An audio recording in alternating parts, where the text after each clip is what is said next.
Maligayang pagbabalik sa aking channel. Gayon, mayroon kaming isa pang kapanapanabik na mga update, masasayang sandali, at ilang makatas na celebrity buzz na magpapasaya sa iyo hanggang sa huli. Let's kick things off with the star who never failed to light up the room, Barbie Forteza. Siya ay ganap na nagmamay-ari na spotlight sa Beautycon 2025. Mula sa kanyang sariwang hairstyle hanggang sa kanyang sobrang cute na damit, si Barbie ay nagmukhang isang totoong buhay na manika. Hindi napigilan ng mga tagahanga ang bumubulusok at sa totoo lang, ganon din siya, napakakinang niya. Gayon, kung hindi yon sapat na Barbie para sa iyo, maghintay hanggang marinig mo ito. Opisyal nang kinuha sa social media ang Vitamilk campaign na pinagbibidahan nina Barbie at David. Isipin ito, ang mga teaser lang ay nakakuha ng milyon-milyon, 7 milyong views sa isa, 5.8 milyon sa isa pa, bago pa man bumaba ang buong ad. At nang sa wakas ay nangyari na ito, nagtawanan ang mga tagahanga, sumipi ng mga linya, at humahanga sa walang kahirap-hirap na kakit-akit na Barbie, kahit na nagbibiro tungkol sa mga pakikibaka sa script. That's the magic of Barda, kahit commercial, parang mini blockbuster. Sa Netflix Philippines, sinamahan ni Barbie sina Eugene Domingo, Jameson, Isabel, at marami pa para sa kanilang nakakatuwang hamon na Pass the Phone.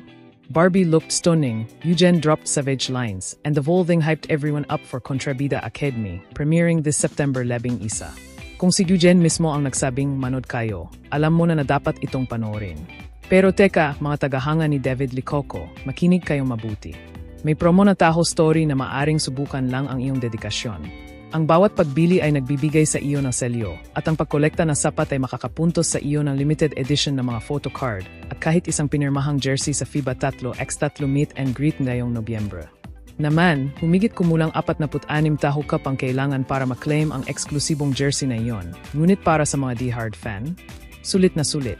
Samantala, naging emosyonal ang mga pangyayari sa beauty empire ng GMA. Si Choi Bo-min ay nagbigay ng kanyang taos-pusong paalam nang siya ay patungo sa serbisyo militar, na iniwan ang mga tagahanga na lumuha ang mata.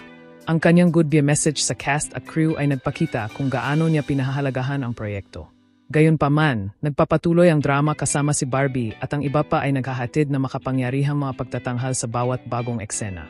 At gaya ng deity, pinananatili itong totoo ni Barbie. Off-camera, she's just the girl next door in comfy slippers, but on set, she transforms into the star who never fails to shine. Kaya, ano ang tingin mo sa hindi mapigilang alindog nina Barbie at David? Ilagay ang iyong mga saloobin sa mga komento, pindutin ang pindutang iyon ng like, at huwag kalimutang mag-subscribe para sa higit pang mga update. See you sa susunod!